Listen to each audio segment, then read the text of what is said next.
This video series will demonstrate the complete assessment and classification process for a child aged 2 months up to 5 years, and then for a young infant. The video is designed for use in conjunction with the case management training modules and the chart booklet.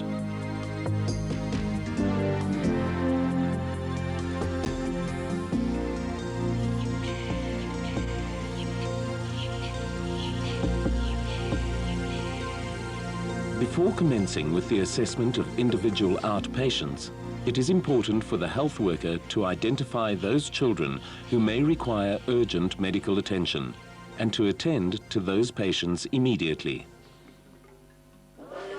During the assessment, the health worker must establish good communication with the mother. First, the health worker welcomes the mother and asks the child's name and age. She asks the mother what the child's problems are. She also asks if this is the first visit for these problems or a follow-up visit. She speaks to the mother using words that the mother will understand and ensures that the mother understands the questions being asked. The health worker praises the mother for bringing the child to the clinic.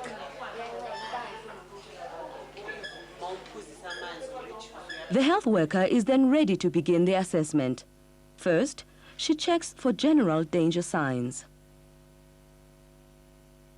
A general danger sign means that a child has a serious condition. This condition may require immediate life-saving attention, such as antibiotics by injection, oxygen or other medicines, which may not be available at the clinic. Therefore, a child with a general danger sign may need to be referred to a hospital. To check for a general danger sign, ask the following. Is the child able to drink or breastfeed? A child is not able to drink or breastfeed if the child is not able to drink at all. This child is able to drink. A child not able to drink or breastfeed includes the child who is too weak to suckle or swallow. This child is not able to drink. A breastfeeding child may have difficulty suckling when his nose is blocked. However, when the nose is cleared, the child can continue breastfeeding without difficulty. This child does not have a general danger sign. Does the child vomit everything? If the child tries to drink but vomits repeatedly and is unable to keep anything down, the danger sign is present. Has the child had convulsions during this illness? A child with convulsions during this illness may not be convulsing when you see the child. Ask the mother if the child has had convulsions during this illness. Use words and gestures she will understand. The mother may describe convulsions using words such as fits or spasms. If a mother reports convulsions during this illness, the general danger sign is present. Next, the health worker looks to see if the child is lethargic or unconscious. A lethargic child is drowsy at all times, even when the child should be awake and alert. The lethargic child does not look at the mother or watch your face when you talk. The child may fail to waken when the mother talks or when you clap your hands. Even a very young baby who sleeps a lot should respond to these sounds. If the child does not respond to clapping, shake the child gently. An unconscious child cannot be wakened. She does not respond when she is spoken to or shaken. This child is unconscious. If the child is lethargic or unconscious, the general danger sign is present. If any general danger sign is present, you should complete the rest of the assessment quickly, but thoroughly, so there will be no delay in the child's treatment. You will now practice identifying the general danger sign, lethargic or unconscious. You will be shown 4 children. After seeing each child, you should write down whether the child has the general danger sign, lethargic or unconscious. Tick yes or no on the answer sheet. We will tell you our assessment after you have seen all 4 children. Here is the first child. Would you say this child has the general danger sign, lethargic or unconscious.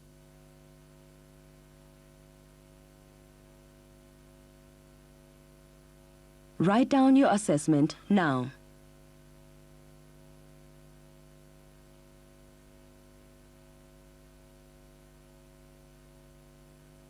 Here's the second child. Would you say this child has the general danger sign lethargic or unconscious? Write down your assessment now.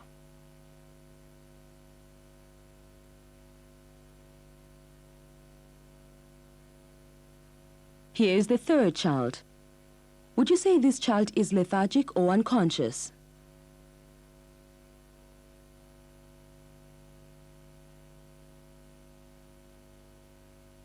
Write down your assessment now.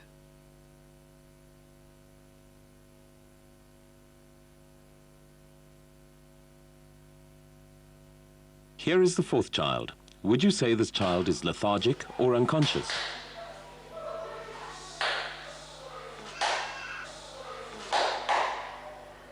Write down your assessment now.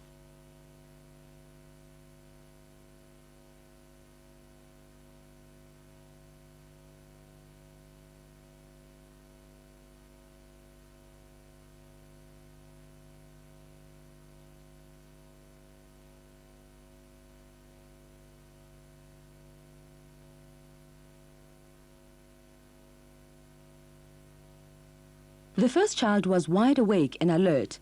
Therefore, the general danger sign is not present. This is the second child. She did not respond to any form of stimulation, and we can therefore conclude that the child has the danger sign lethargic or unconscious. A lethargic child is drowsy at all times, even when the child should be awake or alert. Does not look at the mother. Does not interact with the surroundings, and does not watch when someone is talking. The third child appeared lethargic, but when attempts were made to wake the child, it awoke normally. Some children sleep very soundly, but can be woken. Then they are alert. They do not have the general danger sign, lethargic or unconscious. We decided that the fourth child was unconscious. The child did not watch the health worker nor stir when attempts were made to wake her. This child did not respond to any form of stimulation. Therefore, we decided the general danger sign is present. An unconscious child cannot be wakened, cannot swallow, does not respond to stimulation, and does not respond when being spoken to.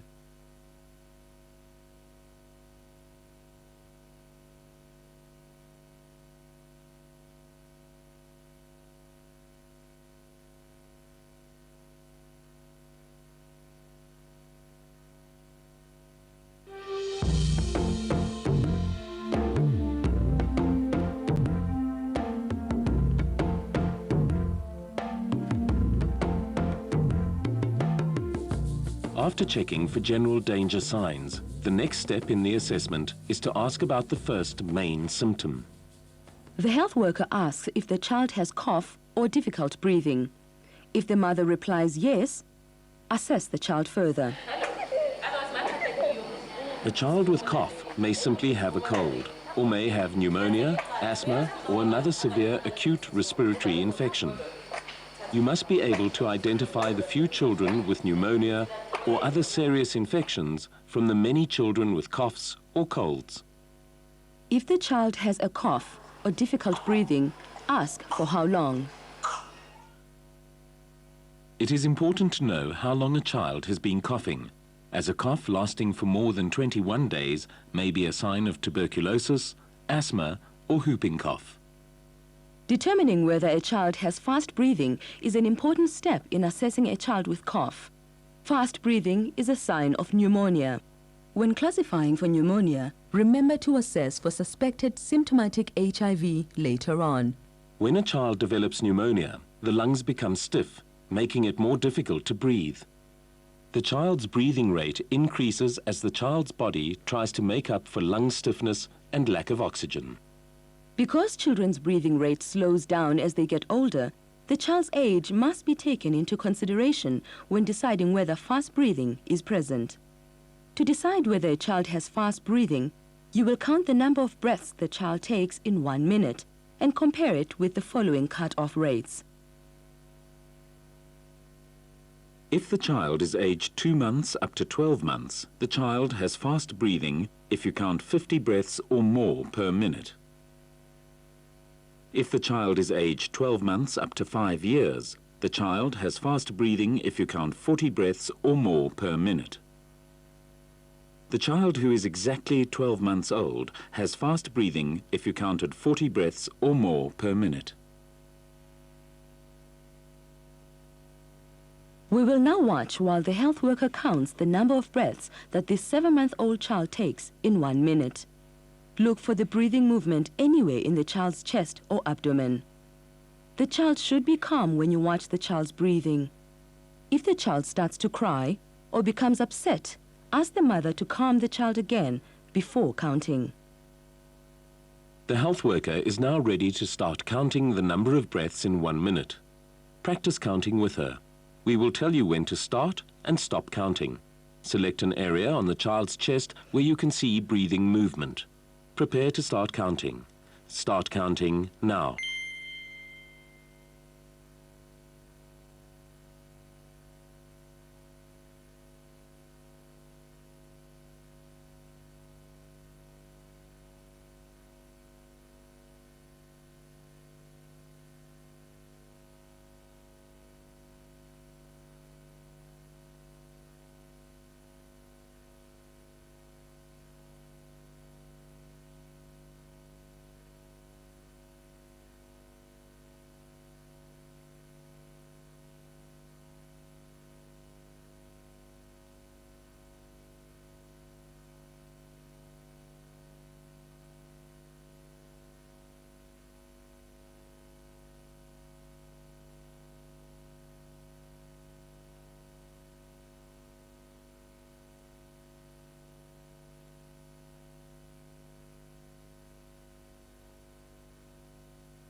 Stop counting.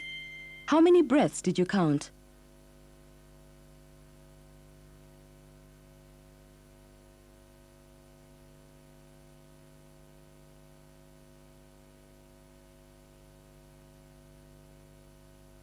The health worker counted 107 breaths per minute.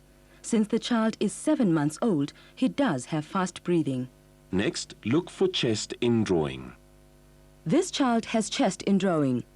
Chest indrawing occurs when the effort required to breathe in is much greater than normal. For an accurate assessment of chest indrawing, the child should not be breastfeeding while you observe for indrawing. To look for chest indrawing, you must know when the child is breathing in. When the child breathes in, the upper chest and abdomen move out. Breathing in, breathing out. Breathing in, breathing out. This is a healthy child with normal breathing. When the child breathes in, the upper chest and abdomen move out. The lower chest also moves out. This child has chest indrawing. When the child breathes in, the upper chest and abdomen move out, as in the healthy child, but the lower chest moves in. Chest indrawing is this inward movement of the lower chest wall when the child breathes in. Look again.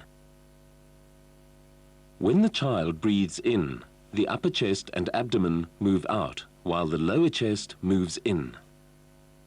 Now look for these movements in some children. Look for chest indrawing while the child breathes in. This child has chest indrawing. The lower chest wall goes in when the child breathes in.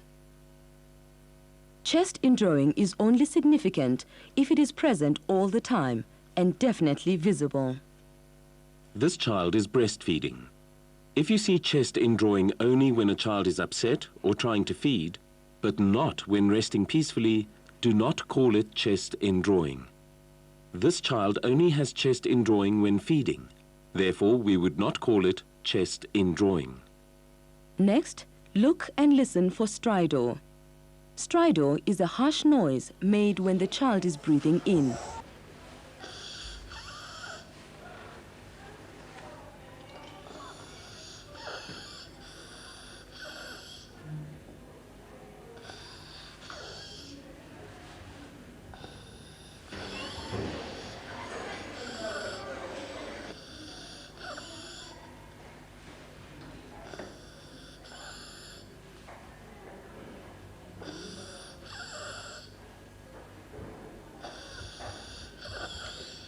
If a calm child has stridor, the child is in danger of a life-threatening airway obstruction.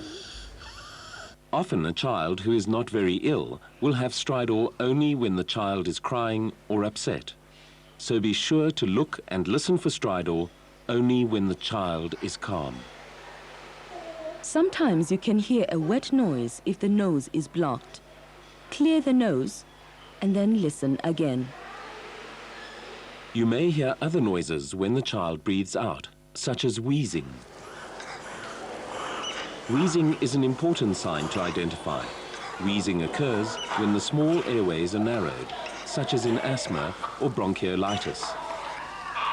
Wheezing must be distinguished from stridor, as these two signs are caused by different illnesses and require different management. This child has wheezing. Look at the chest and listen for the wheezing noise as he breathes out.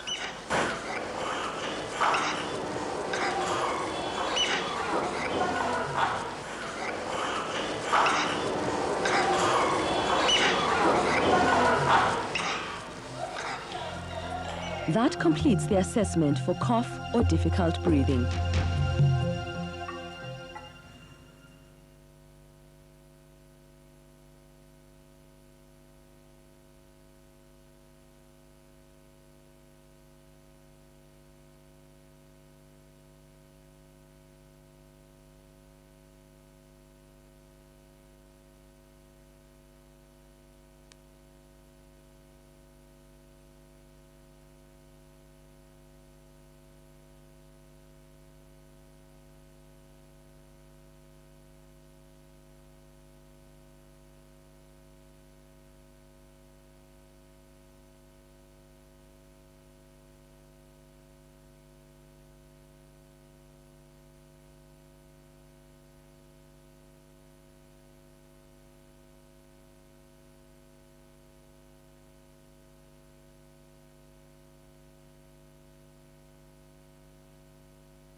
In this module, we will practice counting fast breathing and identifying the presence of chest indrawing, wheezing, and stridor.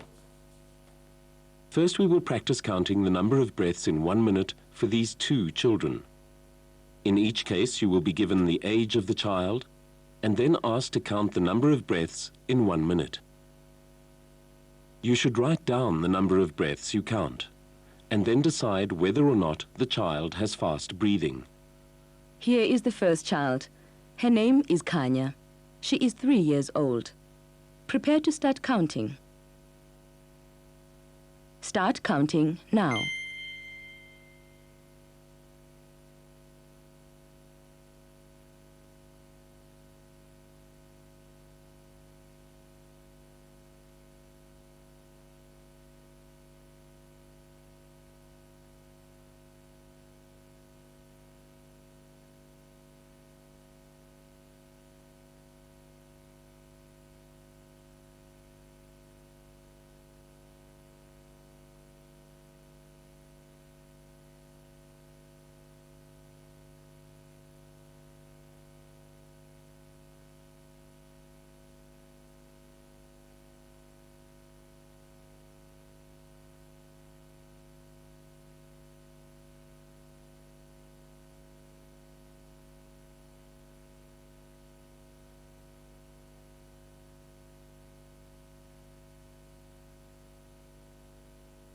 Stop counting.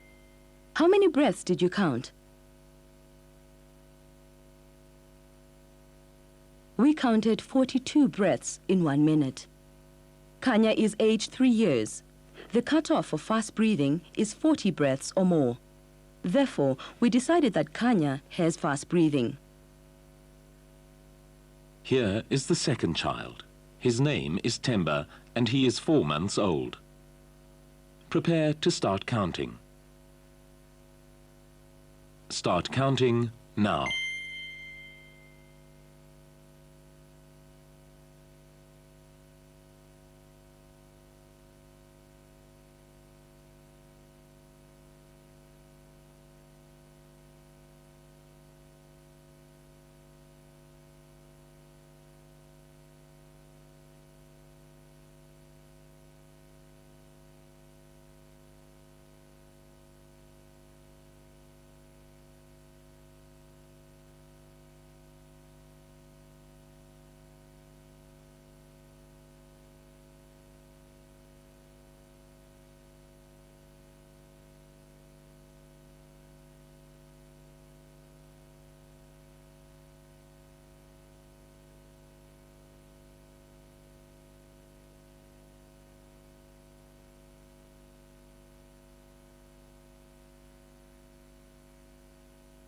Stop counting.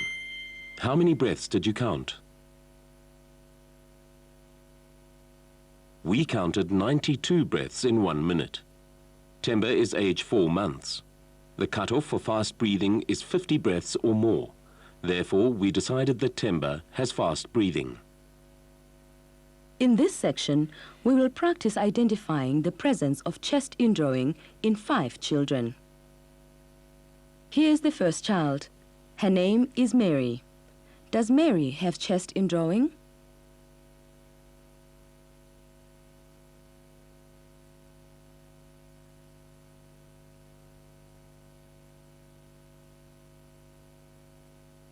What did you decide?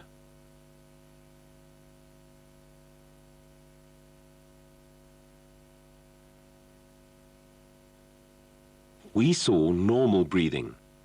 As the child breathed in, the whole chest wall, that is, the upper and lower chest wall and abdomen moved out. Therefore, we decided that there was no chest indrawing. Here is the second child. Her name is Poppy. Does Poppy have chest indrawing?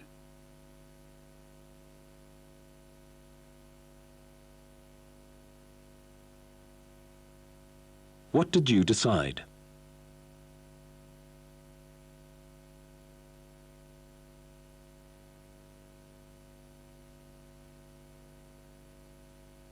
At first, it wasn't clear whether this child had chest indrawing or not. We looked at this child again and decided she does have chest indrawing.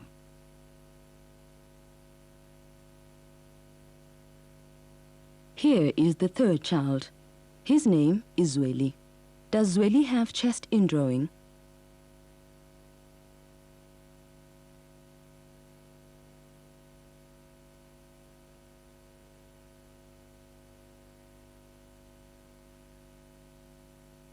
What did you decide?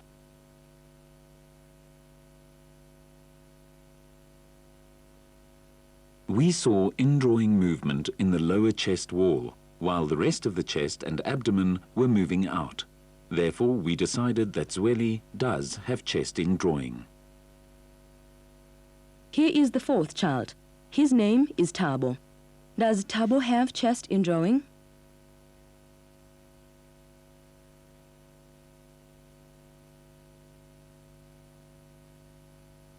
What did you decide?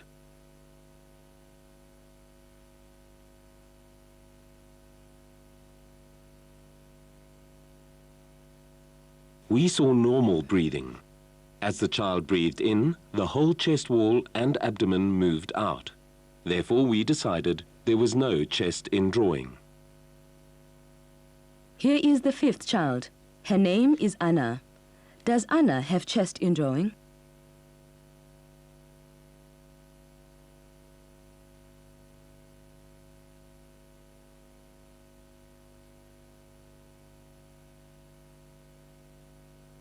What did you decide?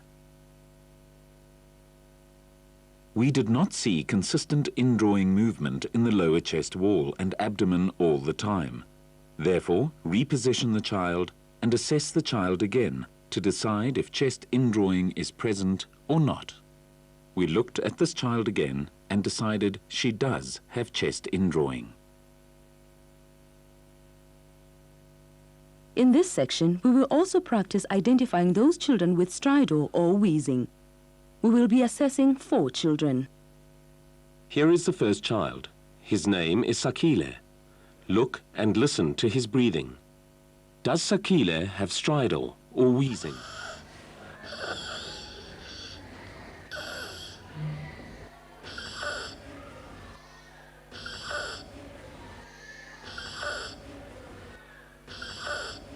What did you decide? We heard a harsh noise when Sakile was breathing in. Therefore, we decided that Sakile does have stridor. Listen again.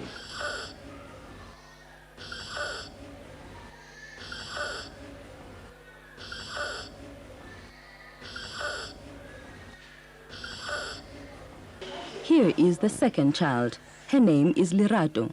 Look and listen to her breathing. Does Lerato have stridor or wheezing?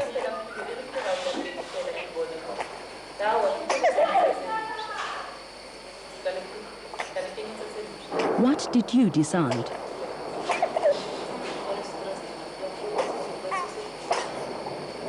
We heard a grunting noise when Lerato was breathing out and established that the child was having difficulty in breathing. We therefore decided that Lerato does not have stridor or wheezing, but difficult breathing. Here's the third child. Her name is Tebogo. Look and listen to her breathing. Does Tebogo have stridor or wheezing?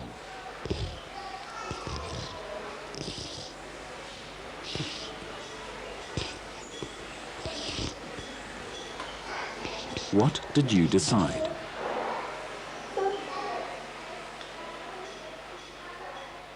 We heard a wet noise when Tebogo was breathing in and out. Therefore, we decided that she did not have stridor or wheezing, but a blocked nose. Here is the fourth child. His name is Mandla. Look and listen to his breathing. Does Mandla have stridor or wheezing?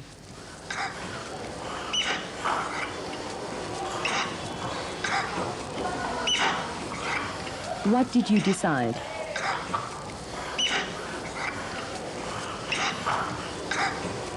He had a wheezing sound when breathing out. Therefore, we decided that Mandla did not have stridor. Stridor is a harsh sound when breathing in. This child has a wheeze when breathing out. Listen again.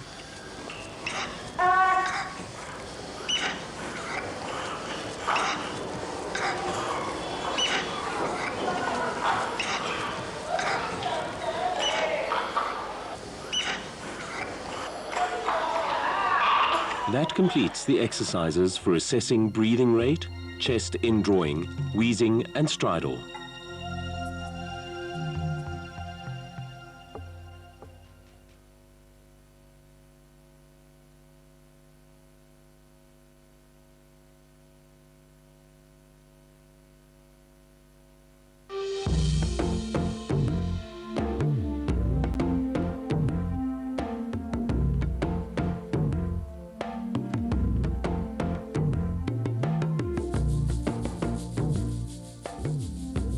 You will now be given the opportunity to practice what you have learned so far with an actual case study. Mary has been brought to the clinic by her mother. She is 7 months old. She weighs 8 kilograms and her temperature is 38.5 degrees. Her mother says she has been coughing for 2 weeks. First, check the child for general danger signs. The mother says that Mary is able to drink, is not vomiting, and has not had convulsions. Look at her to see if she is lethargic or unconscious. Write down your assessment.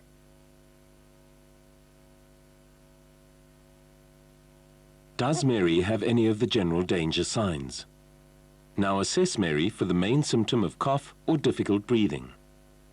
Does the child have cough or difficult breathing? Mary does have a cough, so ask the mother for how long she has been coughing. She has been coughing for 2 weeks, and the cough is getting worse. Count the breaths Mary takes in 1 minute. Prepare to start counting. Start counting now.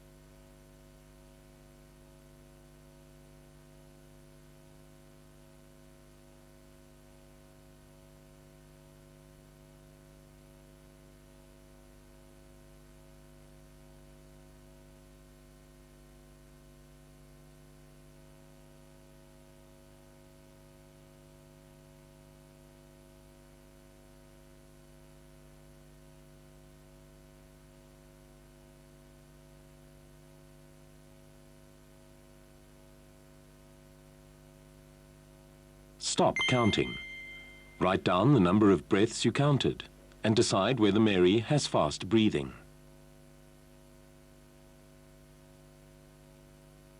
Now look for chest indrawing. Write down whether chest indrawing is present.